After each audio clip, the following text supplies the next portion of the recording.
Sanjay राऊतांनी बकऱ्याचा photo tweet करत उपमुख्यमंत्री एकनाथ शिंदेंना डिवचलं। ट्विटच्या कॅप्शनमध्ये एसनशी असा उल्लेख।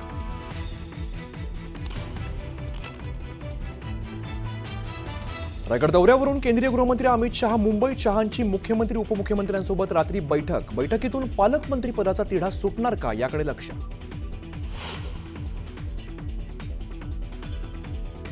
सुनील तटकरेंच्या घरी स्नेहभोजनाचं आयोजन, अमित शहांसह मुख्यमंत्री आणि दोन्ही उपमुख्यमंत्र्यांची उपस्थिती, तर गोगावलेला निमंत्रण असून सुद्धा जाणं टाळलं।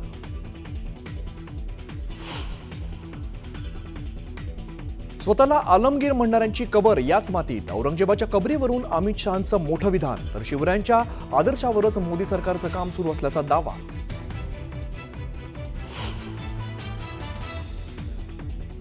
रायगडवरच्या कार्यक्रमात अजित पवारांची भाषणाची संधी हुकली, ऐनवेळी उपमुख्यमंत्री शिंदेंना संधी।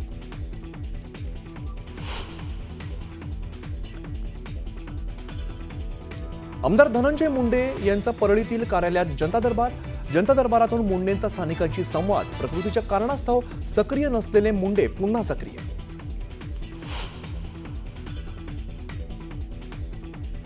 सत्रात शरद पवार आणि उपमुख्यमंत्री अजित पवार एकाच बैठकीत, रयत शिक्षण संस्थेच्या मॅनेजिंग काउन्सिलच्या बैठकीत काका पोटण्या एकत्र। दीनानाथ रुग्णालयाने प्रकाश आमटेंवरील उपचाराच्या वेळेला औषधांच्या नावाखाली 5 लाख मागितले, विजय वडेट्टीवारांचा दावा, तर बिसेंच्या मृत्यूला जबाबदार असलेल्यांवरती कारवाईची मागणी।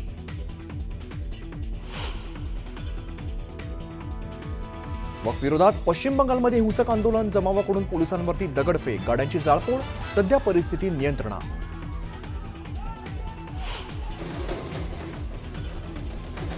आणि दख्खनचा राजा ज्योतिबाची चैत्र यात्रा, मोठ्या प्रमाणात भाविक उपस्थित, यात्रेमध्ये गुलाल खोबऱ्याची मुक्त उधळण।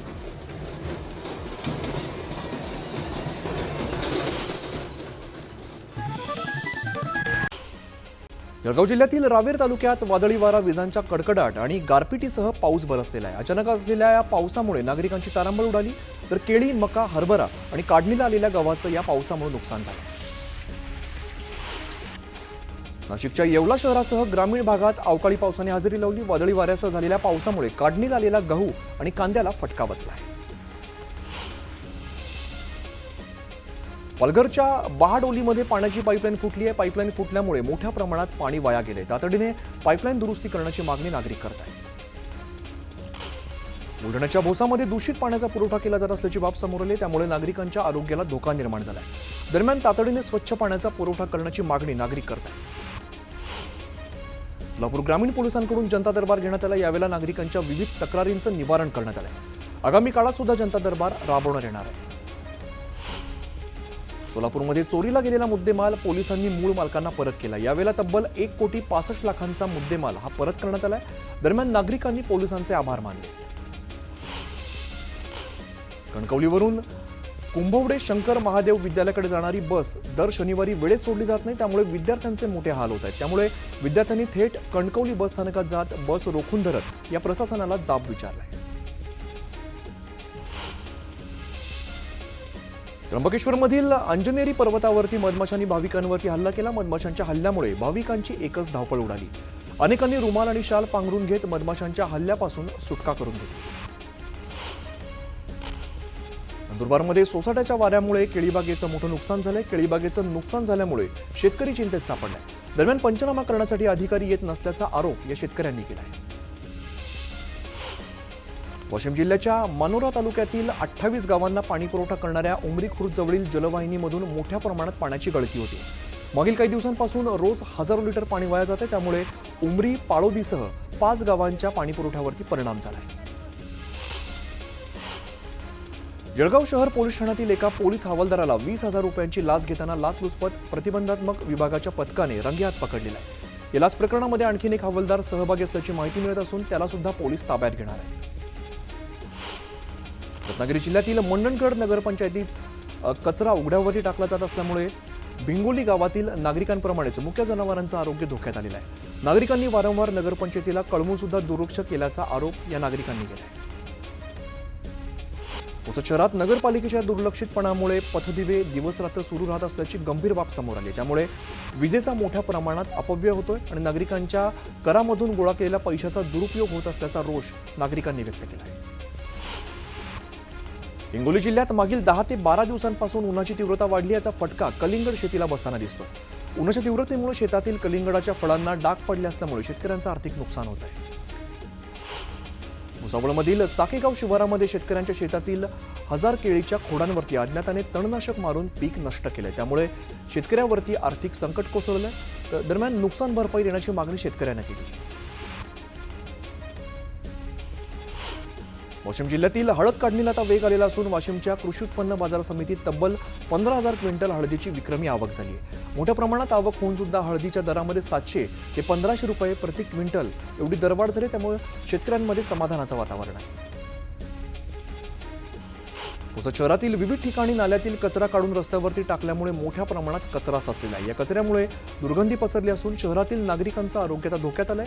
शिवाय रस्त्यांवरील कचरा या वाहतुकीसाठी सुद्धा अडथळा ठरतोय. गोंदिया जिल्ह्यातील अर्जुनी मोरगाव नगरपंचायत अंतर्गत येणाऱ्या वॉर्ड क्रमांक 13 आणि 14 मधील नागरिक सध्या अत्यंत त्रस्त असून या ठिकाणी पिण्याच्या पाण्याची तीव्र समस्या निर्माण झाली.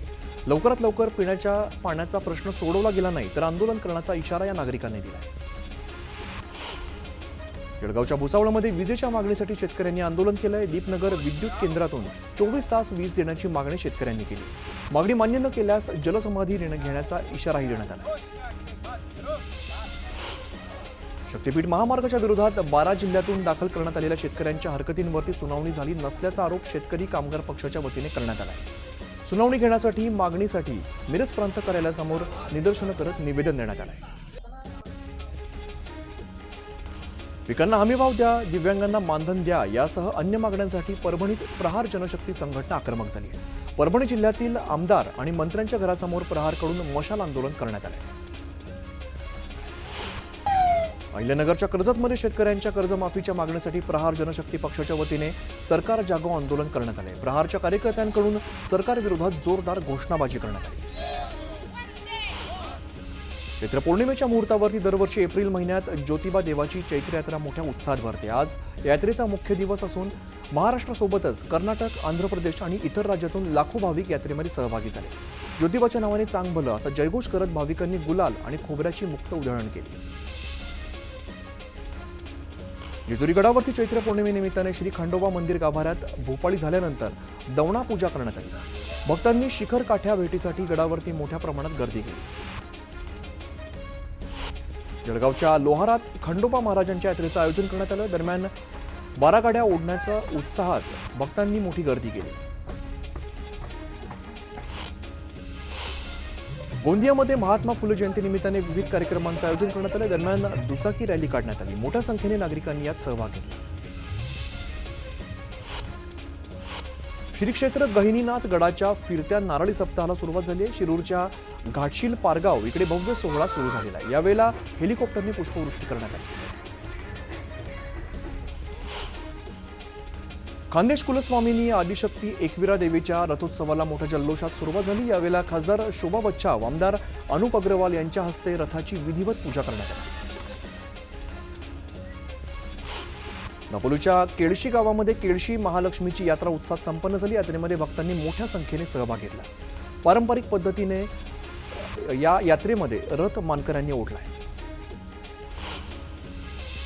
शिरूर तालुक्यातील कवठे येमाई या गावातील श्री येमाई देवीच्या यात्रेनिमित्ताने देवीची पालखी मिरवणूक वाजत गाजत काढण्यात आली. मोर, घोडा आणि पारंपरिक तालवाद्य वाजवत निघालेल्या पालखीने सर्वांचं लक्ष वेधून घेतलं. भारतरत्न डॉक्टर बाबासाहेब आंबेडकर यांच्या 134व्या जयंतीनिमित्ताने भुसावळ शहरातील मुख्य मार्गापासून आंबेडकर पुतळ्यापर्यंत आकर्षक अशी विद्युत रोषणाई करण्यात आली. सिल्लोडमध्ये आंबेडकर जयंतीनिमित्ताने बाजारपेठा सजल्या. त्यावेळेला भीम जयंतीनिमित्ताने साहित्य खरेदीसाठी नागरिकांनी मोठी गर्दी केली. रत्नागिरी जिल्ह्यातील दापोलीत दुर्गादेवीचा रथोत्सव मोठ्या उत्साहात साजरा झाला. दुर्गादेवी उत्सवात गावातून परत ओढण्यासाठी पारंपरिक प्रथा कोथथरे या गावाने जपलेली आहे. मावळ तालुक्यातील जिल्हा परिषदेच्या 171 शाळांमध्ये महावाचन उपक्रम राबवण्यात आलाय. वाचनाची आवड निर्माण करण्यासाठी हा उपक्रम राबवण्यात आलाय. गेल्या 24 तासात सोन्याच्या दरामध्ये तब्बल 600 रुपयांची वाढ झाली आहे. जीएसटीसह सोन्याचा दर 96,614 रुपयांवरती पोहोचलाय. तर चांदीच्या दरात सुद्धा 500 रुपयांची वाढ झाली आहे. चांदीचा दर जीएसटीसह 98,680 रुपयांवरती गेला आहे. भारतातील सर्वात मोठा pop culture event Comic Con India Yamaha समूहाच्या वतीने आयोजित करण्यात आलेला आहे. हा कार्यक्रम 12 आणि 13 एप्रिल रोजी जिओ कन्व्हेन्शन सेंटरमध्ये पार पडणार आहे. नागपूर जिल्ह्यातील अवैधरित्या शिक्षक नियुक्ती प्रकरणामध्ये नागपूर पोलिसांनी मोठी कारवाई केली आहे. बोगस कागदपत्रांच्या आधारावरती मुख्याध्यापक पदास मंजुरी देणारा उपसंचालक उल्हास नरडला गडचिरोलीमधून अटक करण्यात आली आहे. भंडारा जिल्ह्याच्या लाखनी तालुक्यातील मुख्याध्यापक पराग उडकेला सुद्धा ताब्यात घेण्यात आलं. उद्धव ठाकरे गटाच्या पदाधिकाऱ्यांनी शिवसेना शिंदे गटाच्या उल्हासनगर विभाग प्रमुख याच्यावरती तीक्ष्ण हत्यारांनी हल्ला केला. उभाटातून शिंदे गटात पक्षप्रवेश केल्याच्या रागातून प्रमोद पांडे यांच्यावरती हल्ला करण्यात आला. पुण्यामध्ये एमपीएससीच्या विद्यार्थ्यांनी शरद पवारांची भेट घेतलेली आहे. शरद पवारांनी विद्यार्थ्यांसमोरच एमपीएससी आयोगाचे अध्यक्ष रजनीश शेठ यांच्याशी फोनवरती चर्चा केली. यावेळेला विद्यार्थ्यांचे सर्व प्रश्न मार्गी लावू असं रजनीश शेठ यांनी पवारांना सांगितलं. गडचिरोलीच्या देऊळगावमधील आदिवासी विभागाच्या कार्यकारी संस्थेमध्ये घोटाळा झाल्याचा आरोप करण्यात येतोय. यामध्ये बारदाना खरेदीत 2.25 कोटींचा घोटाळा झाल्याची चर्चा आहे. मावळच्या पीएमआरडीएने तयार केलेल्या वादग्रस्त विकास आराखडा रद्द करण्यात आलेला आहे. एकविरा कृती समितीने या निर्णयाचं स्वागत केलं आहे. शिवारातील रस्त्याचा वापर केल्याच्या कारणावरून अहिल्यानगर शेवगाव या तालुक्यातील वाघोली इथल्या संतप्त वांडेकर आणि त्यांच्या पत्नीला 5 ते 6 जणांकडून बेदम मारहाण करण्यात आली आहे. पोलीस प्रशासनाने या प्रकरणाची गंभीर दखल घेऊन दोषींवरती कठोर कारवाई करावी अशी मागणी संतप्त ग्रामस्थांनी केली. संभाजीनगर शहरातील उच्चभ्रू भागामध्ये महिला आणि मुलींची छेड काढणाऱ्या तरुणाला पोलिसांनी अद्दल घडवली. दुचाकीवरून मुलींना छेडणाऱ्या तरुणाला बेड्या ठोकत पोलिसांनी याच भागातून त्याची धिंड काढली. नागपूरमध्ये महिलेने एका व्यक्तीची 18 लाख रुपयांची फसवणूक केली आहे. इन्कम टॅक्स भरण्याच्या आमिषातून ही फसवणूक करण्यात आली आहे. दरम्यान या प्रकरणी महिलेविरोधात गुन्हा दाखल करण्यात आला. जळगावचे जिल्हाधिकारी आयुष प्रसाद यांना मेल करत जीवे मारण्याची धमकी देण्यात आली आहे. धमकी प्रकरणात गुन्हा दाखल करण्यात आलाय तर पोलिसांकडून आधीचा तपास सुरू आहे. छत्रपती संभाजीनगरच्या पैठण तालुक्यातील केकत जळगाव इकडे कडब्याच्या गंजीला आग लागलेली आहे आणि या आगीमध्ये 1000 कडब्याच्या पेंड्यांसह बैलगाडी आणि शेतीची अवजारं जळून खाक झाली. नांदेडच्या पाटोदा थडीत कर्जबाजारीपणाला कंटाळून एका शेतकऱ्याने आत्महत्या केली आहे. हरिदास बोंबले असं आत्महत्या केलेल्या शेतकऱ्याचं नाव आहे. या शेतकऱ्यावरती 1,83,000चं कर्ज होतं. धाराशिवमध्ये परांडा ते करमाळा मार्गावरती भरधाव 4 चाकीला भीषण आग लागली. अग्निशामक दलाच्या सहाय्याने आगीवरती नियंत्रण मिळवण्यात आलं. सुदैवाने यामध्ये कोणतीही जीवितहानी झालेली नाही. नांदेड जिल्ह्यातील अर्धापूर तालुक्यातील भोकर फाटा इकडे कार आणि ट्रॅक्टरचा अपघात झाला. दरम्यान कारची नुकसान भरपाई देण्याच्या मागणीसाठी कार मालकाने ट्रॅक्टरमधील 5 मजुरांना 2 दिवस गॅरेजमध्ये डांबून ठेवलं. पालघरच्या कवटेवाडा परिसरामध्ये सासऱ्याने जावयाची हत्या केलेली आहे. फसवणुकीच्या रागातून हत्या केल्याची माहिती समोर आली. या प्रकरणात आरोपी सासऱ्याला पोलिसांनी ताब्यात घेतले. उल्हासनगरच्या दुर्गादेवीपाडा भागामध्ये किरकोळ वादातून तरुणावरती जीवघेणा हल्ला करण्यात आलाय. हल्लेखोराविरोधात गुन्हा दाखल करण्यात आलेला आहे. हल्ल्याची संपूर्ण घटना सीसीटीव्हीत कैद झाली. नागपूरच्या उमरेड एमआयडीसीतील एमएमपी कंपनीमध्ये स्फोट झालाय. यामध्ये 4 कामगारांचा मृत्यू झालाय तर 11 कामगार जखमी झालेत. जखमींना उपचारासाठी रुग्णालयात दाखल केलंय. वाशिमच्या कारंजामध्ये निर्दयी बापाने संपत्तीच्या वादातून पोटच्या मुलाची हत्या केली. हत्या करणाऱ्याला पोलिसांनी अटक केली आहे. हत्येच्या घटनेमुळे कारंजामध्ये खळबळ उडाली. छत्रपती संभाजीनगरमध्ये मोटरसायकलवरती येऊन तरुणींची छेडछाड करणाऱ्याला रोड रोमिओला पोलिसांनी पकडलंय. सीसीटीव्हीच्या आधाराने पोलिसांनी या तरुणाला अटक केली. जळगावच्या पारोळा शहरातील धरणगाव चौफुलीवरती एका ट्रकच्या इंजिनमध्ये अचानक आग लागल्यामुळे नागरिकांची धावपळ झाली. अग्निशामक दलाकडून काही वेळात आगीवरती नियंत्रण मिळवण्यात आलं. सुदैवाने यात कोणतीही जीवितहानी झालेली नाही. लासलगावच्या वेळापूरमध्ये गव्हाच्या शेतामध्ये आग लागल्याची घटना घडली. आगीमध्ये 3 एकरवरील गहू जळून खाक झाला. दरम्यान नुकसान भरपाईची मागणी शेतकरी करतात. अहिल्यानगर जिल्ह्यातील अवैध वाळू वाहतुकीविरोधामध्ये स्थानिक गुन्हे शाखेने मोठी कारवाई केली आहे. शेगाव नेवासा या पोलीस स्टेशनच्या हद्दीतील छापे टाकत एकूण 22,70,000 रुपयांचा मुद्देमाल जप्त करण्यात आला आहे. 8 आरोपींना पोलिसांनी ताब्यात घेतला असून 1 आरोपी फरार आहे. मालेगावच्या कलेक्टर पट्टा भागामध्ये असलेल्या एका मंडप साहित्याच्या गोदामाला भीषण आग लागली। या आगीमध्ये गोदामातील संपूर्ण साहित्य जळून खाक झालं। यामध्ये मंडपधारकाचं लाखो रुपयांचं नुकसान झालं।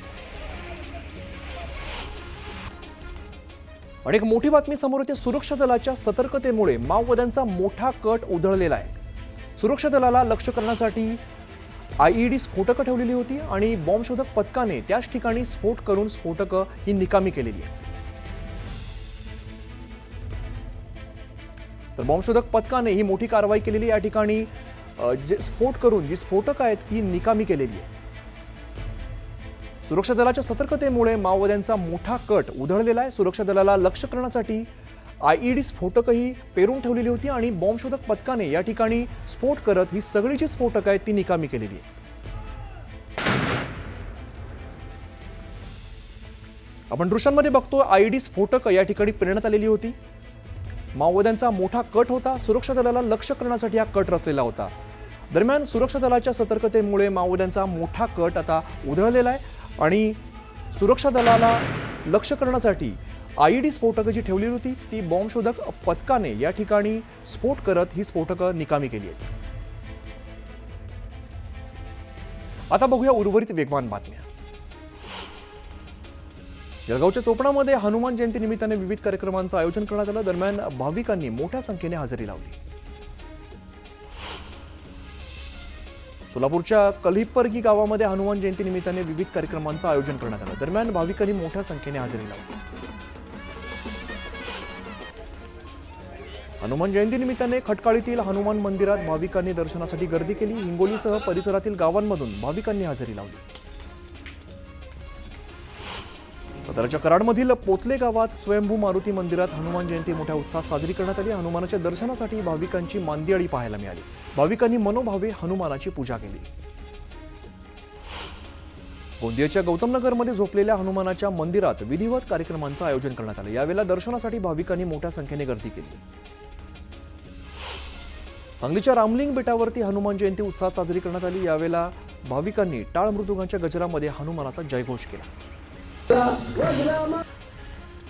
जळगावच्या औचित हनुमान मंदिरात भाविकांनी सकाळपासूनच दर्शनासाठी गर्दी केली। लोण्याच्या मारुती म्हणून या मंदिराची ओळख आहे। देवाच्या आळंदीमध्ये संजीवन समाधी मंदिरात हनुमान जन्मोत्सव मोठ्या उत्साहात संपन्न झाला। पहाटेच्या वेळेला काकड आरती, दुग्धाभिषेक आणि हनुमान रुद्राभिषेक करण्यात आला। हनुमान जयंती निमित्ताने येवल्याच्या धानोरेजवळ पुणे इंदोर महामार्गाजवळ असलेल्या 51 फुटी हनुमानाच्या दर्शनासाठी भाविकांनी गर्दी केली। सकाळपासूनच पंचक्रोशीतील भाविकांनी दर्शनासाठी गर्दी केली। अकोल्यात हनुमान जयंती मोठ्या उत्साहात साजरी करण्यात येते। यावेळेला ठिकठिकाणी महाप्रसादाचं वाटप करण्यात आलंय। दरम्यान माकडांनी एका रांगेमध्ये बसून प्रसादाचा आस्वाद घेतलाय। पालघरमधील प्रसिद्ध महालक्ष्मी यात्रोत्सवाला सुरुवात झालेली आहे। महाराष्ट्र, गुजरात आणि राजस्थानमधील लाखो भाविकांनी मातेच्या दर्शनासाठी गर्दी केली।